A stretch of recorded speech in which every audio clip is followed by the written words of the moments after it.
Grüezi miteinander. Ich begrüße Sie zu einem neuen weiteren Lernvideo. Das mal zum Thema Mikronährstoff. Wie Sie es schon kennen, werde ich Sie im Mundart machen, als Ergänzung zum Unterricht. Und es soll Ihnen helfen, an die Lernziele und die wichtigsten Fachbegriffe nach von anderen Jahren vermittelt zu bekommen, neben der Unterlage im Moodle und neben den Sachen, die wir auch im Unterricht besprechen. Und zur Hilfe nehme ich auch wieder das Plakat, die Lernziele besprechen, und da gibt es vielleicht dann am Schluss noch ein, zwei zusätzliche Infos dazu. Fangen wir gerade an mit dem ersten Lernziel, wo Sie zum Thema Mikronährstoff wissen sollten. Und zwar, ich kann erklären, mit welcher Ernährung und Lebensweise genügend Vitamine, Mineralstoffe sowie bioaktive Substanzen zugeführt werden. Und aus dem Lernziel heraus sehen wir vielleicht auch schon ein bisschen, was sind überhaupt Mikronährstoffe. Wir kommen am Schluss nochmal bei den Begriffen dazu. Mikronährstoffe sind Nährstoffe, also Stoffe, die unser Körper braucht, zwar der Körper in geringerer Menge benötigt. Im anderen Video haben wir Makronährstoffe gehabt, bei den Nährstoffen, die wir in grösseren Mengen braucht, und Mikronährstoffe brauche ich in ganz kleinen Mengen, in Milligramm oder Mikrogramm zum Beispiel. Und zu diesen Mikronährstoffen haben wir eigentlich mal 3 Gruppen, die wir anschauen werden: die ganzen Vitamine, Mineralstoffe und bioaktive Substanzen oder sekundäre Pflanzenstoffe, wie es da steht. Das sind dann also die 3 Hauptgruppen, die da zu diesen Mikronährstoffen dazugehören. Gut, jetzt ist das Lernziel, ich kann erklären, mit welcher Ernährung oder Lebensweise ich genügend von diesen Stoffen bekomme. Zum Glück ist die Antwort recht kurz und einfach zu dem Lernziel. Und zwar mit einer Ernährung gemäß der Schweizer Lebensmittelpyramide sind die meisten Menschen mit fast allen Mikronährstoffen gut versorgt. Kurze Ergänzung, warum nicht alle Nährstoffe? Ich habe gesagt, mit fast allen Mikronährstoffen. Es gibt eigentlich die Ausnahme Vitamin D, sicher mal, wo allgemein über die Ernährung schwierig zu sich nehmen ist. Wir schauen es dann nach. Es gibt Quellen wie zum Beispiel Lachs, Sardinen, allgemein fetter Fisch. Fettreicher Fisch hat Vitamin D drin, aber auf unsere Ernährung bezogen und auf die Menge, die wir von diesen Sachen essen pro Woche sehen, ist es einfach zu wenig. Das heisst, wir sind auch angewiesen auf das Sonnenlicht, und mit dem Sonnenlicht können wir ja selber Vitamin D herstellen. Da kommen wir auch noch dazu. Das heisst, ich müsste den Satz eigentlich noch ein bisschen so ergänzen: mit einer Ernährung nach der Schweizer Lebensmittelpyramide und genügend Kontakt an der frischen Luft, wie Sonnenkontakt, sind die meisten Menschen gut versorgt mit allen Mikronährstoffen. Jetzt habe ich gesagt, die meisten Menschen, also habe ich gesagt, alle Menschen, weil es gibt Unterschiede in den Lebenssituationen. Zum Beispiel gibt es Lebenssituationen auch in der Schwangerschaft, wo andere Anforderungen an Mikronährstoffe stellt, die ich allein mit der Ernährung nicht gut oder optimal anbringe. Auch, wenn wir das Bild so als Lebensalter allgemein, Stichwort betagter Bereich, kann Situationen geben, oder auch im Säugling-Kinderbereich, wo ich auf vielleicht Zusatzstoffe, Supplements wie Vitamin D-Tropfen einfach angewiesen bin. Bloß wenn noch irgendwelche vielleicht gesundheitliche Einschränkungen wie Krankheiten, Stoffwechselstörungen vorliegen, muss man das auch berücksichtigen. Darum kann man eigentlich sagen, für die meisten Menschen stimmt es eigentlich, eine Ernährung nach der Lebensmittelpyramide und Kontakt zur Sonne versorgt uns mit allem genug. Brauchen wir also keine Tabletten oder Pülverli, solche Sachen. Aber je nach Lebenssituation muss man auch auf das eine oder andere zugreifen.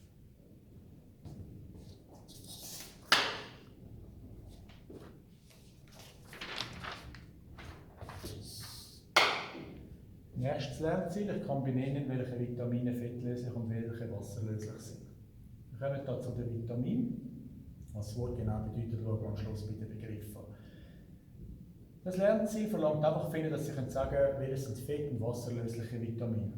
Und der Unterschied ist im Prinzip einfach so, dass gewisse Vitamine einfach in Lebensmitteln zu finden sind, die stark wasserhaltig sind und auch im Wasser gelöst sind. Und andere Vitamine sind vor allem in fetthaltigen Lebensmitteln zu finden oder können nur in Verbindung mit Fett aufgenommen werden. Als Beispiel wäre so das Beta-Carotin, das ist eine Vorstufe von Vitamin A, und um das aufnehmen brauche ich ein bisschen Fett. Und Beta-Carotin ist zum Beispiel beim Rüebli drin, und würde erklären, warum, wenn ich ein Rüebli allein esse, das Vitamin nicht so gut aufnehmen kann, wie wenn ich das Rüebli zum Beispiel mit ein bisschen Öl andünste. Also das wären mal fett- und wasserlösliche Vitamine, einfach was der Unterschied ist. Und das Lernziel ist aber zu sagen können, welche sind wo. Sie können es sich einfach machen und sich die 4 fettlöslichen Vitamine merken. Das ist A, D, E und K.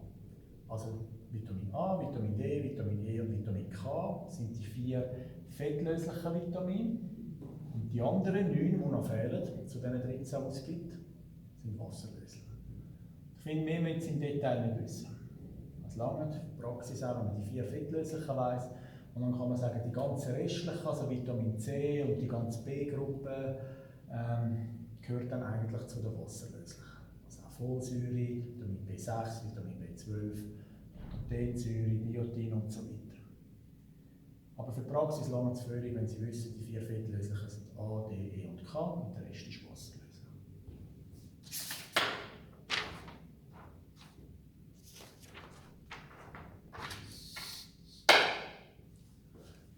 Ich kann den Vorteil von frischen, saisonalen Lebensmitteln gegenüber Vitamintabletten erklären.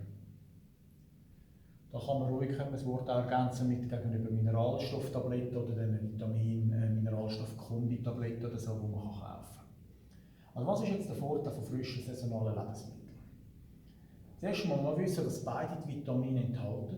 Und manchmal haben die Leute das Gefühl, das Vitamin vielleicht das Vitamin C, das in der Orange drin ist besser zum Aufnehmen als Vitamin C in den Tabletten. Nur chemisch gesehen ist dann beides identisch. Also Chemiker können das so herstellen, dass das Vitamin selber eigentlich gleich ist chemisch. Also dem kann man das Argument nicht bringen, aber es gibt andere gewichtigere Vorteile. Wenn ich jetzt einfach eine Vitamin C-Tablette nehme oder eine Vitamintablette, dann habe ich einfach das Vitamin drin und fertig. Esse ich eine Orange oder trinke den frisch gepressten Orangensaft, dann habe ich nicht nur Vitamin drin, Vitamin C, sondern auch noch Wasser, Nahrungsfasern, andere Mineralien, andere Vitamine. Und, was ganz interessant ist an diesen Früchten und Gemüse, sekundäre Pflanzenstoffe. Aus denen kommen wir noch, was das genau ist. Also ein Haufen, Tausende von Stoffen, die auch noch so in den Pflanzen drin sind, habe ich alles, wenn ich im Prinzip frische Lebensmittel, Gemüse und Früchte zu mir nehme und auch sonst die Vitamine aus den Lebensmitteln. Das ist mal ein Vorteil, die Lebensmittel enthalten ein anderes Zeug. Der zweite Vorteil ist, die Vitamine sind in der Regel gerade in einem guten Verhältnis. Vor allem ist kein Risiko von einer Überdosierung. Wenn Sie Tabletten nehmen, ist es irgendwann auch gefährlich, dass Sie Überdosierung bekommen. Und zwar nehmen Sie vielleicht eine Tablette zum Morgen, dann essen Sie auch noch den ganzen Tag, wo es auch Vitamine drin hat, dann nehmen Sie vielleicht noch 1, 2 so Energy-Riegel oder Drinks zu sich, da tut man auch noch Vitamine künstlich dazu. Am Abend sind Sie vielleicht nicht mehr sicher, habe ich zum Morgen schon Tabletten genommen, nehmen wir nochmal eine und so ist der Körper ganz schnell überversorgt. Machen Sie das einen Tag, ist es noch nicht so tragisch, aber machen Sie das über Wochen, dann kann das irgendwann toxisch wirken, also giftig. Mit gewissen Vitaminen, die fettlöslichen vor allem, können sich ansammeln im Körper und giftig wirken. Ja, das ist ein weiterer Vorteil der Lebensmittel. Also wenn ich mich der Lebensmittel so ernähre, dann muss ich keine Angst haben, dass ich gerade zu viel zu mir nehme. Klar, es gibt so ein paar Sachen wie Leber, zum Beispiel ganz viele Vitamine A enthalten, aber es ist ja eigentlich, sagen wir, in der Regel nicht so, dass man jeden Tag Leber isst. Also es gibt schon ein paar Lebensmittel, die man jetzt nicht jeden Tag essen. Ansonsten muss man da eigentlich keine Angst haben. Der dritte Vorteil ist sicher auch preislich. Ich meine, essen tun wir sowieso, wenn ich noch Vitamintabletten dazu kaufe, ist auch noch eine Preisfrage. Also es ist sicher auch günstiger, ist auch ein Vorteil. Es ist günstiger, ich habe es mit einem richtigen Verhältnis und ich bin echt gut versorgt. Und vielleicht fast der wichtigste Vorteil ist auch, es schmeckt sicher besser, wenn man sich abwechslungsreich und auch gut ernährt. Schön auch mit den Farben, die Lebensmittel ansprechend anrichten und so gute Gerichte hat, ist das sicher viel angenehmer zum Essen als einfach nur Reis, sage ich mal, mit Puree und ergänzt einfach durch Supplements. Das ist noch nicht die gleiche Ernährung. Das wären alles also Vorteile. Ich muss schnell schauen, ich habe jetzt kein Lernziel, das einen Vorteil von der Tabletten hier auflistet, aber könnte man vielleicht auch sagen, klar, es gibt auch Vorteile von der Tabletten, sonst würde die auch nicht hergestellt werden. Und zwar wieder in gewissen Lebensabschnitten, also wenn ich zum Beispiel an Schwangerschaft denke und eine Frau Folsäure zu sich nehmen möchte, zusätzlich oder sollte, macht sie das am besten über entsprechende Präparate, weil mit der Ernährung selber kommt man fast nicht auf den Wert. Auch wenn Sie schon einen Mangel haben, Sie haben zum Beispiel Eisenmangel und Sie gehen zum Arzt und der würde Ihnen empfehlen, ja, Sie sich einfach eisenreicher ernähren, dann würde es viele Wochen oder Monate gehen, bis Sie den Eisenspiegel oben hätten und in dieser Zeit wären Sie müde und das würde es auch nicht bringen. Das heisst, wenn ein Mangel da ist, dann wirkt es einfach schneller und besser mit Tabletten. Das muss man wissen. Und in gewissen Lebenssituationen ist es einfach gut, dass wir diese Präparate haben. Was es aber nicht braucht, ist, dass die ganze Bevölkerung so ein komplett Multivitamin-Mineralien-Präparat nehmen will. Das braucht es eigentlich nicht, wenn man sich ausgewogen ernährt.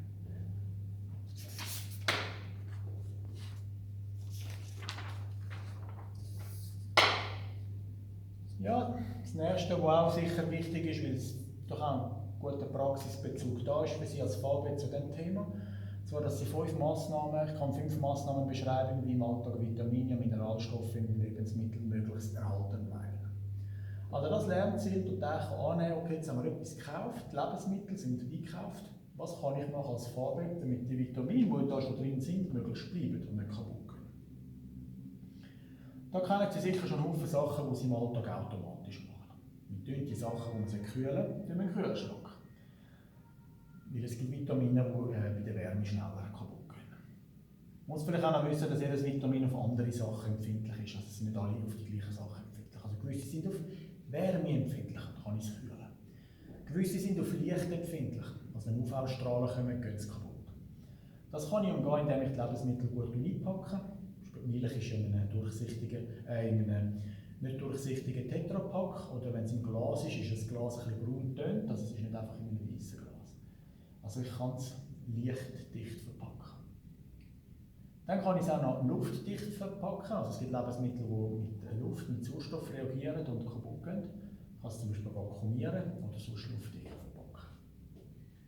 Dann, was ich noch machen kann, ist natürlich schon beim Einkaufen schauen, möglichst frische und saisonale Produkte verwenden. Dann ist der Gehalt schon viel höher, als wenn es schon die halbe Welt eine Woche weit rumgekarrt werden.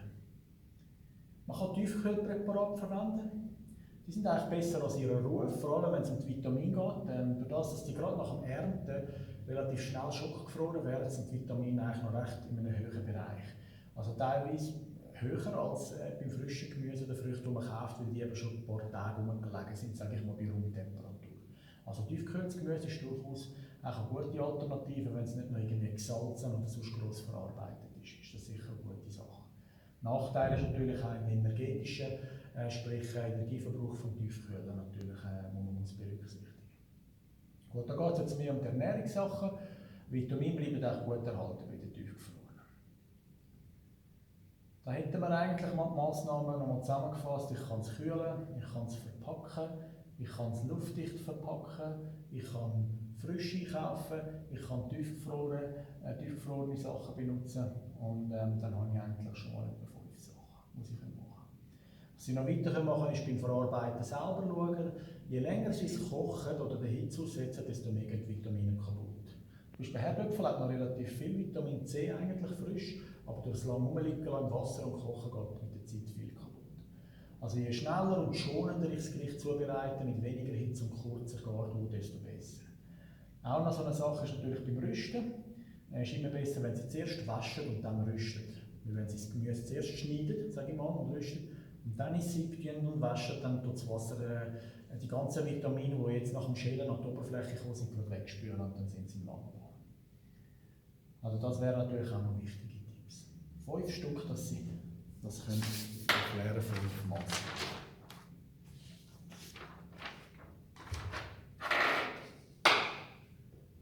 Gut, bei den Lernzielen, bei den Mikronährstoffen möchte ich vor allem auf die kommen, die eigentlich auch bei uns in der Schweiz, in unserem Alltag immer ein Thema sind und wichtig. Ich finde, es macht keinen Sinn, wenn Sie zu allen 13 Vitaminen oder zu allen 16 Mineralstoffen genau wissen, das macht das im Körper. Weil die Aussage wäre eh nie genau, weil die Vitamine und Mineralstoffe werden für Hunderte oder Dutzende so Stoffwechselvorgänge gebraucht und die Forschung findet immer wieder neue Sachen raus oder Verbindungen, dass sie zusammenarbeiten. Darum bin ich ein Gegner von einfach so Tabellen, die einfach sagen, Vitamin A ist für das. Es ist eigentlich meistens für vieles mehr.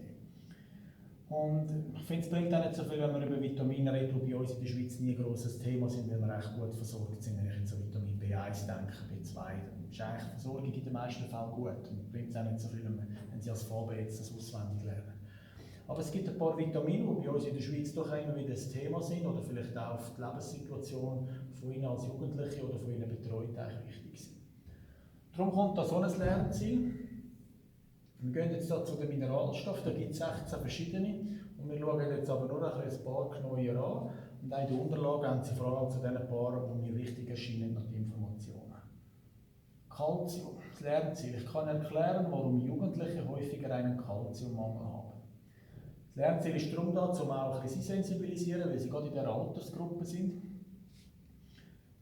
Die Aussage ist so formuliert, ja, die Jugendlichen haben häufiger einen Kalziummangel. Das ist nicht einfach eine Erfindung, das weiss man auch aus Untersuchungen, vor allem aus Befragungen. Weiss man, dass Jugendliche so ab 12 bis ins Adoleszentenalter eher weniger kalziumreiche Lebensmittel essen in dieser Zeit. Und das weiss man aus Untersuchungen, aus Befragungen, wenn man schaut, was die Leute essen.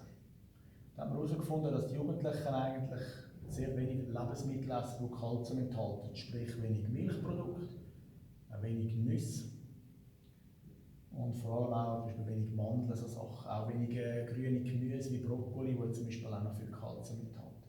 Auch Mineralwasser ist da nicht so hoch im Kurs. Das ist eigentlich schon die Erklärung. Der Kalziummangel ist einfach vor allem auf die Altersstufe Jugendliche ein bisschen besorgniserregend, sage ich mal, weil einfach die Ernährung sehr einseitig ist in dem Alter, was Kalzium betrifft. Bei den Getränken dominieren mehr so ein bisschen Energy Drinks oder Softdrinks oder Wasser, das vielleicht nicht so kalziumreich ist. Milch steht nicht gerade so hoch im Kurs in dieser Altersgruppe. Und das Problem ist einfach, da kommen wir noch dazu, Kalziummangel ist einfach in dieser Zeit eine schlechte Sache, weil die Knochendichte sich noch am Ausbilden ist. Wir machen jetzt ein kritisches Zeitfenster und es ist schade, wenn man in dieser Zeit verpasst, seinen Kalziumspiegel schön oben zu behalten. Die Erklärung, warum, bei den Jugendlichen ist, wie gesagt, in ihrer Ernährung zu suchen.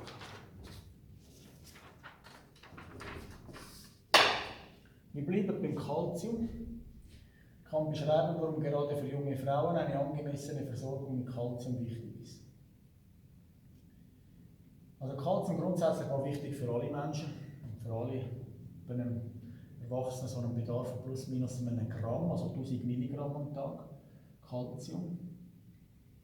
Und das ist so mit 3-4 Portionen Milchprodukt. Eigentlich kommt man da schon einen recht guten Wert an, zusammen noch ein bisschen mit der übrigen Ernährung ist man da schon gut dabei und darum empfehlen wir in der Lebensmittelpyramide die 3 Portionen. Also Kalzium ist für alle wichtig, es ist aber besonders für junge Menschen wichtig und noch ein bisschen neuer besonders für junge Frauen. Der Grund einmal ist das, es ist allgemein für die Jungen wichtig, weil Kalzium eigentlich auch im Knochen eingelagert wird. Und Sie können sich das vorstellen wie ähnlich wie so ein Bankkonto oder anders gesagt wie so ein Geschenksparkonto, so ein Götti-Konto oder Gotti-Konto. Es gibt so die Geldkonten, da können Sie einzahlen, bis vielleicht 18 und da kann man nicht mehr einzahlen. Das Konto, da kann man nur noch Geld abheben, bis es keine hat. Und mit dem Kalzium, mit den Knochen ist es ganz ähnlich. Sie können einzahlen das Konto, das Kalziumkonto, und zwar bis etwa 30. Das ist auch bei jedem Menschen ein bisschen anders, aber plus minus 30. Und ab 30 tut man eigentlich der Körper nicht mehr die Knochendichte, also das Kalzium einlagern, um es dichter zu machen, sondern erholt dann einfach. Und ähnlich wie beim Geld ist es also so, Sie können einfach je länger oder je mehr holen, je mehr auf dem Konto ist. Das heisst, wenn Kinder und Jugendliche eigentlich in dieser Zeit bis 30 in dem Alter eigentlich genug Kalzium gegessen haben und getrunken haben, dann sind die Knochen relativ dicht und stark mit Kalzium gefüllt. Das heisst, später im Lebensalter, wenn der Körper Kalzium braucht, kann er dort holen aus den Knochen. Wenn mein Spiegel hoch ist, kann ich länger holen. Wenn der Spiegel schon tief ist, kann ich weniger holen. Und das betrifft alle Menschen, also Männer wie Frauen. Frauen haben einfach noch ein Problem mehr, und zwar haben sie auch ab 30 geht es so langsam mit der Knochendichte runter. Und bei den Männern bleibt es eigentlich kontinuierlich auf dem Wert.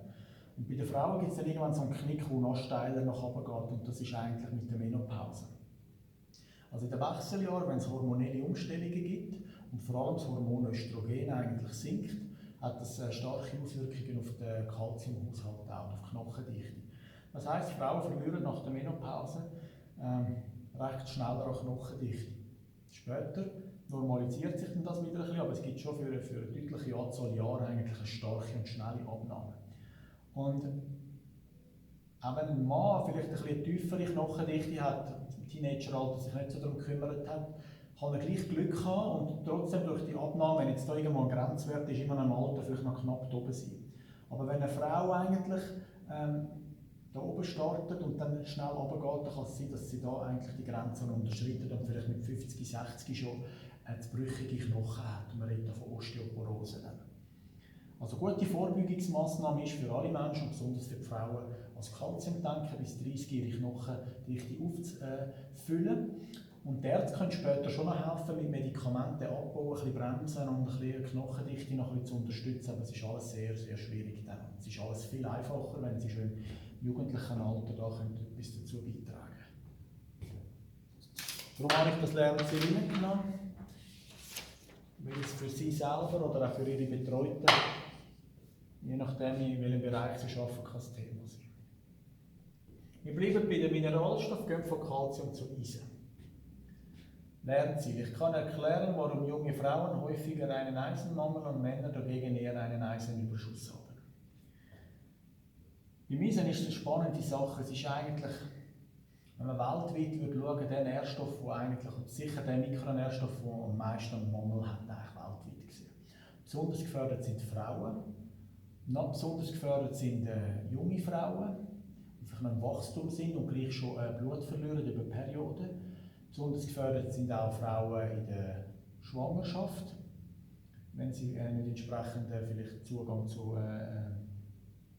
Zusatzprodukten haben, Vitamintabletten zum Beispiel, Mineralstofftabletten, so Sachen. Also es gibt schon wirklich ganze Bevölkerungsgruppen weltweit, also angefangen bei den Frauen und bei den Kindern vor allem, die einen Mangel haben. Andererseits gibt es aber auch Leute, das sind eher Männer, die auch einen Überschuss haben, das kann auch gefährlich sein.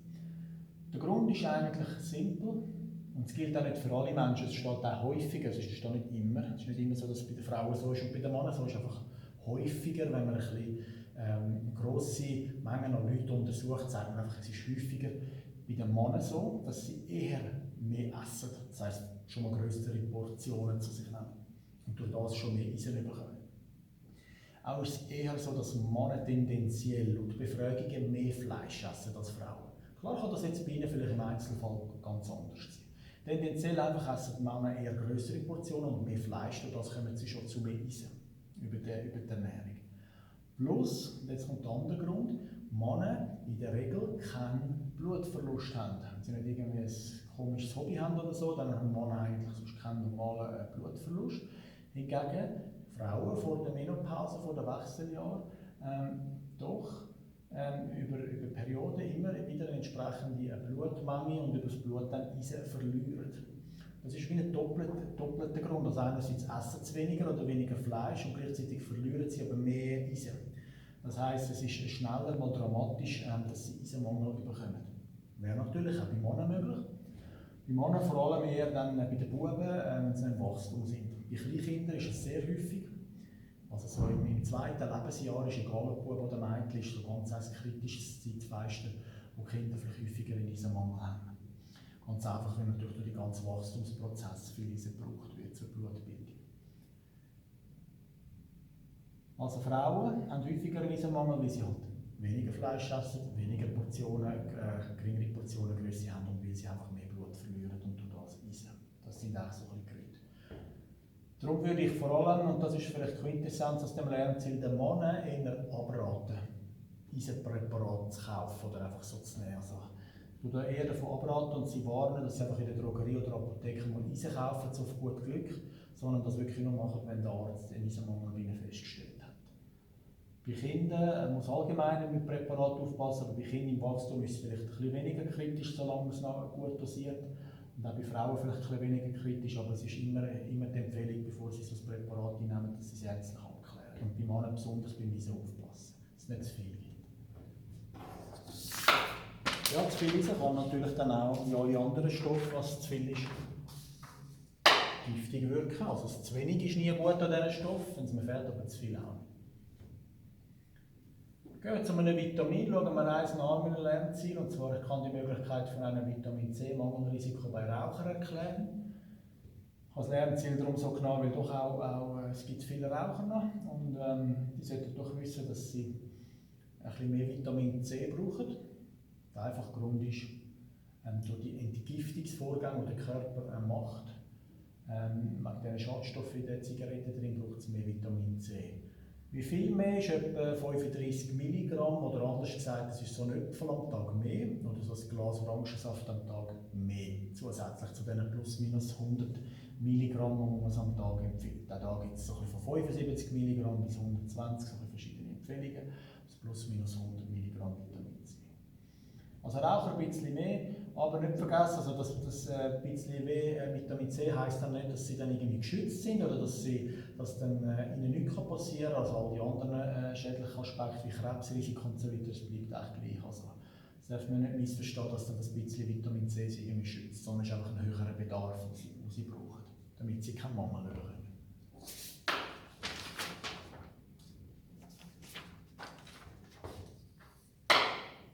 Wir bleiben bei den Vitaminen, schauen auch noch eins ein bisschen genauer an, die Folsäure. Das ist einfach der Name von diesem Vitamin. Übrigens, das ist noch spannend, die einigen Vitamine haben so Buchstaben, B, B12 oder D, und andere haben Namen. Und eigentlich in der Literatur oder in der Forschung möchte man eigentlich mehr, dass man den Fachnamen braucht. Aber die sind teilweise recht lang und ein bisschen mühsam vielleicht zum Lernen oder zum Aussprechen, und darum bleiben eigentlich noch häufig die Abkürzungen erhalten bei den populären Vitaminen. Also zur Folsäure gibt es zum Beispiel nicht einfach so einen Abkürzungsbuchstaben. Es hat, glaube ich, vor vielen Jahren früher mal einen gegeben, der nicht wusste, so eine Abkürzung. Aber sicher in den letzten 10, 15 Jahren redet man nur noch von der Folsäure. Also gut, das Lernziel ist, ich kann erklären, warum bei Kinderwunsch auf eine ausreichende Folsäureversorgung geachtet werden soll. Bei Folsäure ist es so, das ist ein Vitamin, das zu der B-Gruppe gehört, und eigentlich kann man sagen, man behauptet, dass der grösste Teil der Schweizer Bevölkerung sicher eher unterversorgt ist, also ein bisschen zu wenig. Folsäure ist vor allem in den grünen Gemüsen drin und auch in den Hülsenfrüchten. Vollkornprodukte auch, vor allem grüne Gemüse sind reich dran. Und unsere Ernährung ist nicht gerade so wahnsinnig folsäurereich, ausser sie sich vegan ernähren, dann haben sie in der Regel gute Folsäurespiegel. Aber in den meisten Fällen ist es auch kein Problem, wenn die Leute zu wenig Folsäure haben, darum tut man das jetzt nicht allzu an die grosse Glocke hängen. Aber beim Thema Kinderwunsch wird es wichtig, und zwar sowohl bei Männern wie bei Frauen. Bei den Frauen ist es relativ gut bekannt, und dort ist die Empfehlung eigentlich, dass wenn eine Frau möchte schwanger werden, sollte sie 4 bis 6 Wochen vorher sicher anfangen, zusätzlich zum Essen ein Folsäurepräparat einzunehmen. Und dann nochmal etwa so rund vielleicht 400 Mikrogramm Folsäure enthält. Der Grund ist, mit der normalen Ernährung, wo man dann vielleicht auf 200 kommt oder so, eigentlich viel zu wenig ist für die 800 Mikrogramm, die man empfiehlt für eine schwangere Frau. Also 800 ist das Doppelte vom normalen Bedarf, das ist etwa 400. Und schon 400 ist schwierig zu erreichen mit der Ernährung, und 800 wäre sehr schwierig. Und warum sollte man das empfehlen? Ist eigentlich so, dass Folsäure wichtig ist zur DNA-Verdopplung, also in der Erbsubstanz. Wenn ihre DNA sich verdoppelt, braucht der Körper immer ein bisschen Folsäure. Sie können sich vorstellen, da die ersten paar Schwangerschaftswochen, also wenn es wirklich das Ungeborene noch ganz im Anfangsstadium ist, da läuft ganz viel, was die Zellverdopplung angeht. Und dort braucht sie Folsäure. Wenn dort zu wenig ist, kann das ein Problem geben.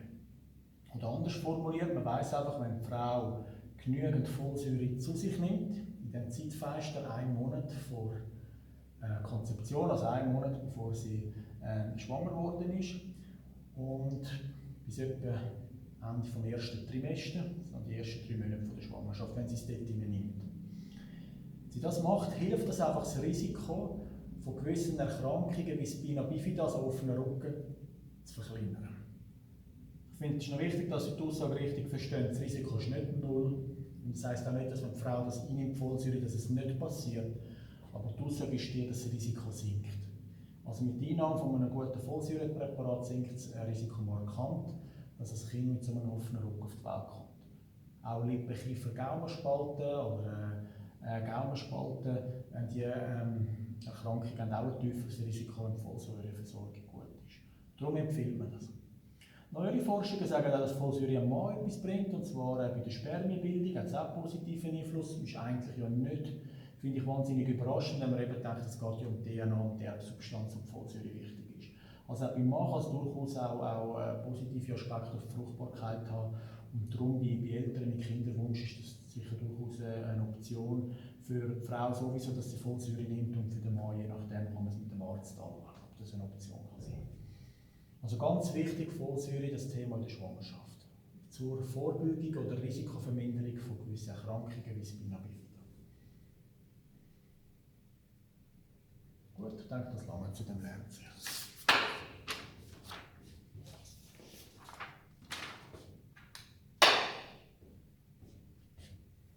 Wir kommen zu der Sonne. Ich kann den Zusammenhang zwischen Sonnenlicht und gesunden Knochen erklären. Das ist auch wie ein Dreieck. Also das Dreieck wäre Sonne, Vitamin D, Knochen. Das wäre so ein Dreieck. Und der Zusammenhang ist eigentlich so, mit Hilfe der Sonne, wenn die Sonnenstrahlen auf meine Haut kommen, dann kann der Körper in der Haut, unter der Haut, mit Hilfe von so einer Cholesterin ähnlichen Verbindung, also mit der Verbindung, die das Cholesterin herstellt, kann der Körper am Schluss Vitamin D selber produzieren. Das ist einmal die eine Seite, und die andere Seite ist, Vitamin D dann hilft dem Körper, starke Knochen zu bekommen. Es hilft zum Beispiel bei der Aufnahme von Kalzium und Phosphor aus der Nahrung im Darm hinein, und es hilft auch, dass Kalzium in die Knochen hineingeht. Also, es hat ganz wichtige Funktionen dort bei den Knochen, aber noch ganz andere Funktionen wie beim Immunsystem und auf die Psyche auch noch. Es kommen auch da immer wieder neue Forschungsergebnisse raus. Aber gut bekannt ist der Einfluss auf die Knochen. Und darum ist das Dreieck eigentlich so: die Sonne hilft bei der Bildung von Vitamin D, und Vitamin D hilft für gesunde Knochen. Und so ist der Zusammenhang.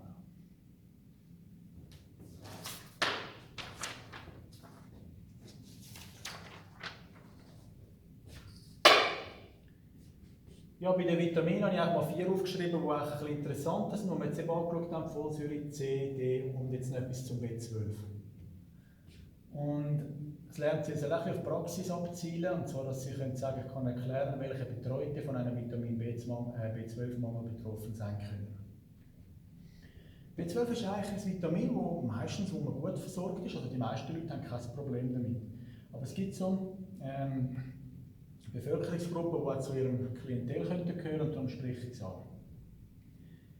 Ich sage, es sind vor allem 2 Personengruppen ein bisschen betroffen davon. Das eine sind Veganer, weil Vitamin B12 eigentlich in einer guten Qualität nur in tierischen Lebensmitteln vorkommt.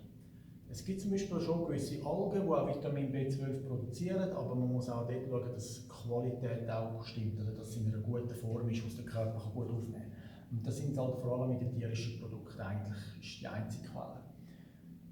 Aus Untersuchungen weiss man aber, dass es eigentlich meistens gut klappt, weil die sich bewusst vegan ernähren, das eigentlich kennen. Die Leute sind meistens gut informiert und kennen das Problem und das Vitamin B12 einfach zusätzlich zu sich nehmen. Und dann ist das auch tiptop. Aber man muss einfach wissen, dass sobald man sich vegan ernährt, dass das ein Problem wird sein. B12-Spiegel leert sich aber sehr langsam, also es kann viele Jahre gehen, bis der leer ist. Das heisst, man merkt es am Anfang lang noch nicht, dass sich der Speicher langsam leert. Die 2 Gruppen, die auch zu ihrem Klientel je nach Bereich gehören, sind betagte Menschen. Es ist so, auch wenn ich jetzt Fleisch esse oder Milchprodukte und das B12 in meinen Verdauungstrakt geht, muss ich es noch aufnehmen. Also es muss aufgenommen werden, das Blut. Und da braucht es eine gute Magensäure, starke Magensäure und so ein Element, das sich Intrinsic Faktor nennt. Also das ist etwas, was der Körper noch produziert.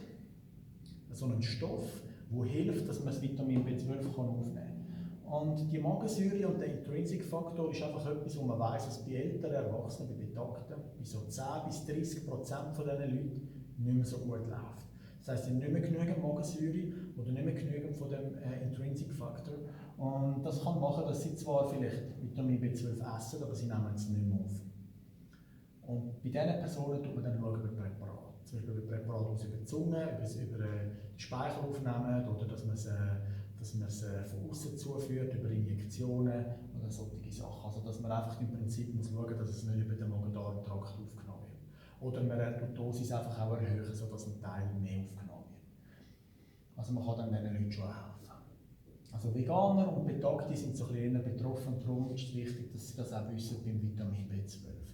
Ansonsten, für die breite Bevölkerung ist es eigentlich kein Problem. Kommen wir schon zu den Fachbegriffen.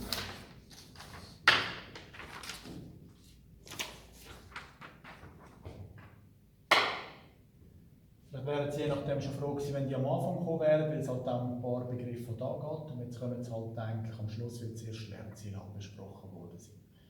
Also Mikronährstoffe, habe ich eingangs erklärt, heisst einfach, das sind alle Stoffe, die mein Körper braucht, funktionieren, die aber nur in kleinen Mengen gebraucht werden. Dazu gehören Vitamine, Mineralstoffe und die bioaktiven Substanzen.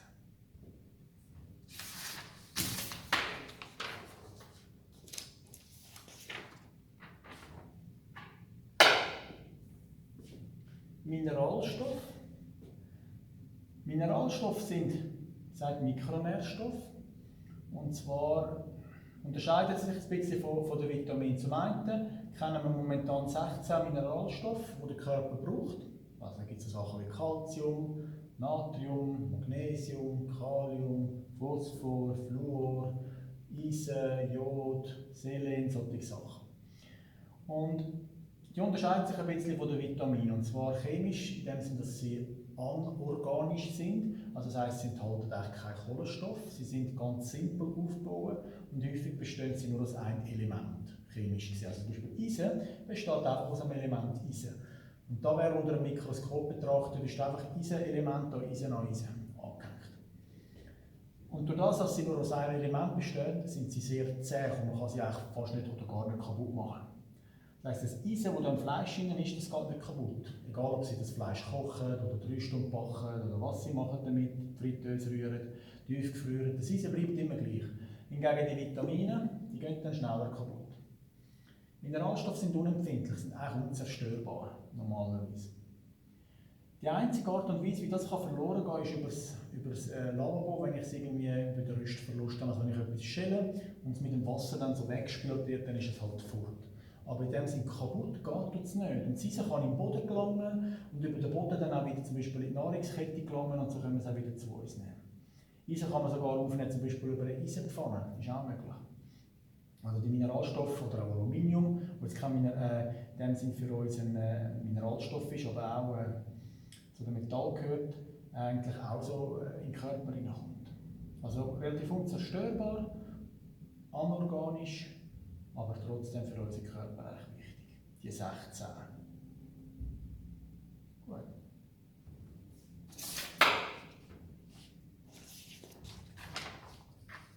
Vitamin unterscheidet sich eigentlich